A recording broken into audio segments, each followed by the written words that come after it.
موجودہ حکومت میں تو ہلچل دیکھ رہے ہیں، لیکن اپوزیشن کی جانب سے بھی کچھ تحریک نظر آ رہی ہے اور تحریک انصاف کی جانب سے احتجاج کی کال دے دی گئی ہے۔ ستمبر میں لانگ مارچ ہوگا اور مختلف شہروں میں بھی چھوٹے چھوٹے احتجاج کا سلسلہ شروع ہو گیا ہے۔ ہمارے پینلسٹ ہمارے ساتھ موجود ہیں، تو رخ کر لیتے ہیں امجد خان نیازی صاحب۔ امجد خان نیازی صاحب، تحریک انصاف کی جانب سے اب کیا لاہ عمل ہے؟ کوئی اسٹرانگلی تحریک ہوگی؟ اس سے پہلے بھی اسلام آباد کا رخ کیا گیا لیکن خاطر خواہ کوئی نتائج سامنے نہیں آ سکے۔ آپ کے علم میں ہے کہ کل کے دن نے ایک نیا جذبہ پیدا کیا ہے اس تحریک کے اندر۔ پشاور ہو، بلوچستان ہو، سندھ ہو یا پنجاب ہو، آپ نے دیکھا ہوگا کہ ہر چھوٹے بڑے گاؤں میں کسی نہ کسی سطح پہ جو ہے وہ ایکٹیویٹی ہوئی ہے۔ تو یہ اس بات کا ثبوت ہے کہ خان صاحب کی جو میں سمجھتا ہوں 3 سال سے جو میں سمجھ جیل کے اندر جو ان کی یہ 3 سال گزرے ہیں، اس کو لوگوں نے ایکسیپٹ نہیں کیا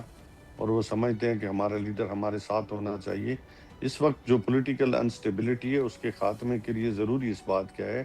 کہ ہم تو مذاکرات پہ بھی یقین رکھتے ہیں اور آگے بڑھنے یعنی کہ مزاحمت پہ بھی، قانون اور آئین کے دائرے میں اس پہ بھی یقین رکھتے ہیں، کیونکہ ہم تحریر والے لوگ ہیں، تقریر والے لوگ ہیں اور آگے بڑھنے پہ بھی یقین رکھتے ہیں، مکالمہ بھی چاہتے ہیں۔ لیکن اصل بات یہ ہے کہ گورنمنٹ خود اس ملک کے اندر انسٹیبلٹی چاہتی ہے، کیونکہ ان کا دال دلیا اسی صورت میں چلتا ہے کہ یہ انسٹیبلٹی رہے، اور ان کو کوئی غرض نہیں ہے کہ پاکستان کی اکانومی کہاں جا رہی ہے، پاکستان کی سیکیورٹی کے مسائل کیا ہیں، یا ریجنز کے اندر، خطے کے اندر کیا مسائل ہیں۔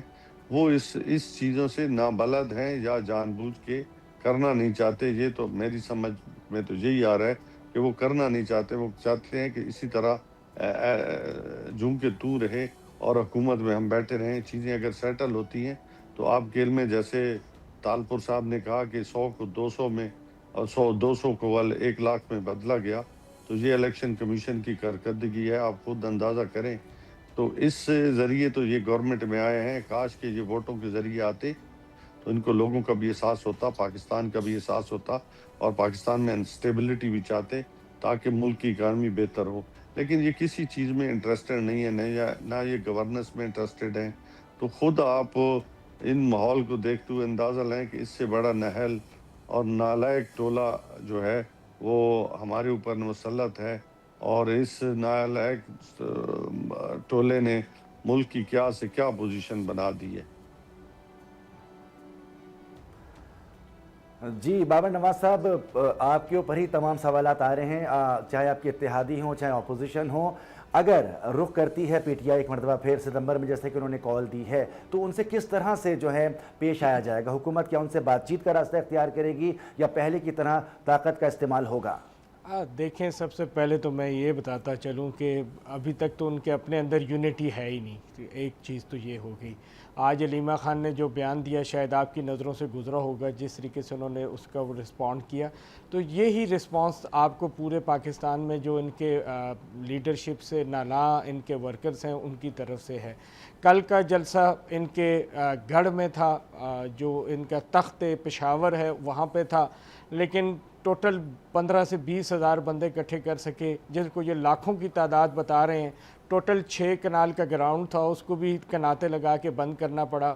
بندے نہیں اکٹھے کر سکے، بندے ان کے کہنے پہ نکل نہیں رہے، اور عمران خان کو اندر پیغام بھیج دیا کہ بھائی 2 مہینے تو مزید چپ کر کے اندر بیٹھے رہو، نہ تم باہر آ سکتے ہو نہ تمہیں ہم نے باہر لانا ہے، 2 مہینے ہم دیکھیں گے، فی الحال انجوائے کرنے دو، اس کے بعد ہم نکلیں گے، دیکھیں گے کس طرف۔ اور میں نے کل کے پروگرام میں یہ ایڈوانس کہہ دیا تھا، ان کے جلسے سے پہلے کہا تھا کہ انہوں نے یہی کچھ کرنا ہے، اور آپ دیکھیں گے اگلے کچھ دنوں میں کہ یہ کسی عدالتی سٹے کے پیچھے ان کے کچھ لوگ چلے جائیں گے اور ان کو روکا جائے گا کہ بھئی آپ اس طرف نہ آئیں۔ وہ چاہتی یہ لنگر آن ہو، 2.5 سال گزر چکے ہیں، 2.5 سال مزید گزاریں، اپنی منسٹریاں انجوائے کریں اور پیسہ کرپشن کریں، جس کا کل واضح جنید اکبر صاحب نے اپنی تقریر میں کہا ہے کہ عمران خان کے نام پہ میرے ساتھ ہی اربوں روپے کھا رہے ہیں۔ اسی طریقے سے آپ کا کوہستان سکینڈل ہو گیا، ایسی اور بہت سی چیزیں ہیں وہاں پہ۔ اس وقت نہ ایجوکیشن ہے، نہ ہیلتھ ہے، نہ لا اینڈ آرڈر کی پوزیشن ہے۔ اور جہاں تک بات یہ کر رہے ہیں کہ ووٹوں کے ساتھ اگر آتے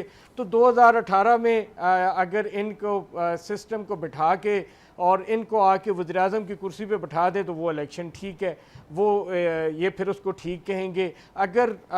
چیف آف آرمی سٹاف اور فیض یاب ہونے کے لیے اس وقت فیض صاحب جو ہیں ان کے لیے ایم این ایز کو گھروں سے اٹھا کے لائیں اور لا کے کہیں کہ بھائی آ کے ووٹ دو اور ان کی گورنمنٹ کو بچاؤ تو وہ ٹھیک ہیں۔ اور اگر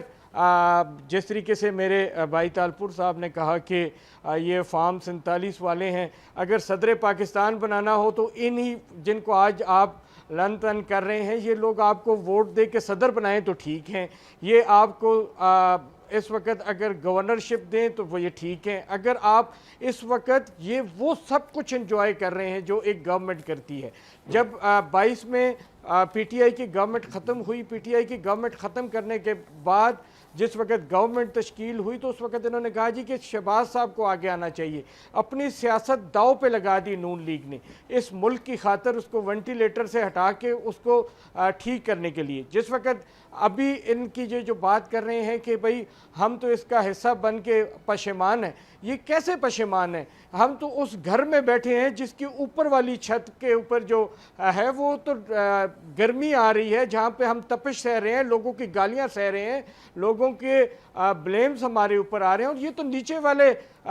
جو گراؤنڈ فلور ہے اس کے اوپر اے سی والے کمرے میں رہ رہے ہیں، یہ چیئرمین ہیں قائمہ کمیٹیوں کے، وہاں پہ یہ انجوائے کر رہے ہیں، یہ پراپر اپنی فنڈنگ لے رہے ہیں، یہ حکومتی مراد سے مستفید ہو رہے ہیں، اور اس کے باوجود گالی گلوچ صرف نون لیگ کو مل رہی ہے۔ تو مجھے ان کی سیاست کی سمجھ نہیں آ رہی، یہ سیاست کر رہے ہیں کہ منافقت کر رہے ہیں؟ اگر آپ کو اتنا ہی شوق ہے گورنمنٹ گرانے کا تو سب سے پہلے پھر صدر پاکستان سے لے کے نیچے تک سارے استعفے دیں، نکل جائیں آپ بھی روڈوں کے اوپر، پتہ لگے کہ آپ کا ایک طرف سے جو ہے تو آپ انجوائے کر رہے ہیں، آپ سب کچھ مزے لے رہے ہیں، اور دوسری سائڈ پہ آ کے آپ کہہ رہے ہیں کہ یہ جی فارم 47 کی گورنمنٹ ہے، ہم نے ان کے ساتھ رہنا نہیں، ان کی الٹی گنتی شروع ہو گئی ہے۔ تو انشاءاللہ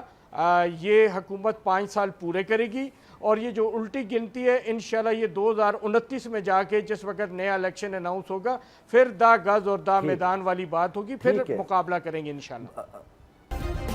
سبسکرائب کریں اور بیل دبائیں تاکہ کوئی خبر رہ نہ جائے۔